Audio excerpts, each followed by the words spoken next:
J'ai monté une société qui s'appelle Angelor.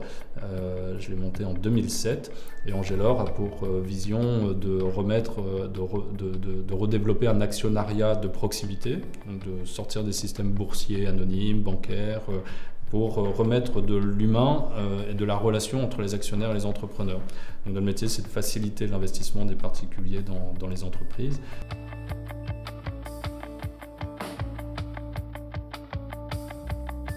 Alors, les difficultés que l'on peut rencontrer quand on est entrepreneur pour chercher des financements, la première des difficultés, c'est de trouver les investisseurs qui nous correspondent.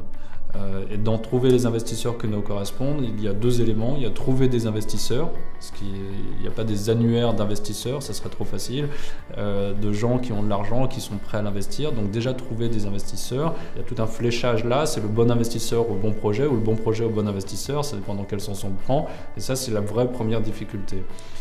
Une fois qu'on a ça, la deuxième grande difficulté, c'est à quelle valeur en fait on fait rentrer un investisseur en capital, puisqu'on se positionne nous chez Angelor dans du capital investissement, on achète des actions d'entreprise et donc à la bourse c'est facile, vous avez un prix de marché, donc vous décidez d'acheter ou de vendre. Là, même si vous décidez d'acheter, c'est un accord sur le prix qui se fait entre l'entrepreneur et l'investisseur. Donc deuxième difficulté technique, c'est à quelle valeur je fais rentrer 100 000, 200 000, 300 000 euros dans mon projet sans en perdre la majorité. Ça fait arriver la troisième difficulté, c'est un problème de gouvernance. La gouvernance, c'est qu'est-ce que moi, entrepreneur, j'ai le droit de faire sans consulter l'investisseur ou l'actionnaire?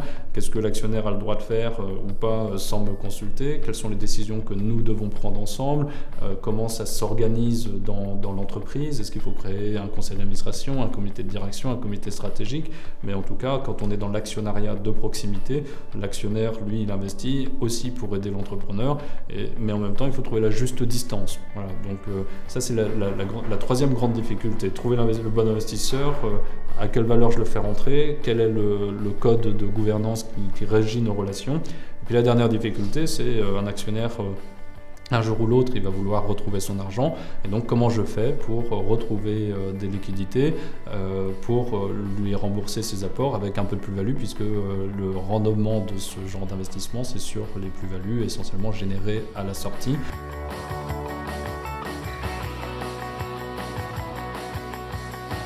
Mon premier projet de création d'entreprise, c'était créer ce centre de télétravail pour personnes handicapées.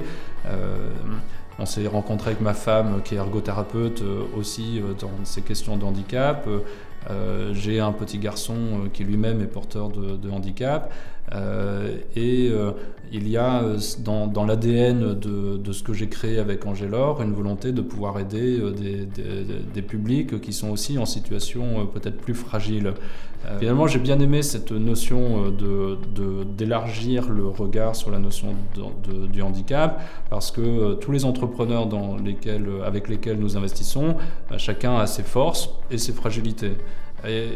Et tout notre métier à nous, quand on investit, c'est de regarder les forces, de miser sur les forces de l'entrepreneur, mais aussi d'être conscient des fragilités pour voir comment on peut aider la personne qui peut être fragile sur tel ou tel point. Ce qui peut être éventuellement plus délicat dans le monde de l'investissement et d'un entrepreneur porteur de handicap, c'est de voir comment le handicap peut éventuellement demander plus de temps à l'entrepreneur à mettre en place son projet. Cela étant dit, avec Angelor, nous avons des actionnaires qui sont assez sensibles sur cette thématique et nous sommes en train de travailler avec quelques actionnaires à monter un fonds d'investissement social.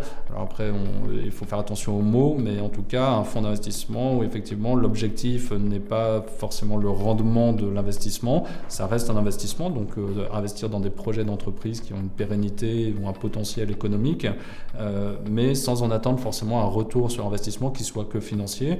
Un entrepreneur porteur de handicap qui a un projet, pour nous c'est un entrepreneur d'abord, qui a un projet ensuite, et puis après il y a une des composantes de l'environnement de ce projet qui est que l'entrepreneur a un handicap et il faut qu'on puisse composer avec cette composante-là.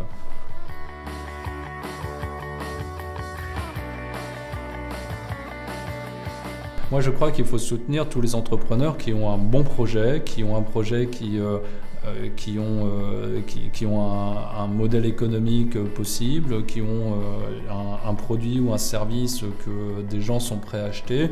Et je crois surtout qu'il ne faut pas faire de barrières par rapport à des catégories, notamment par rapport à la peur qu'il peut y avoir du handicap.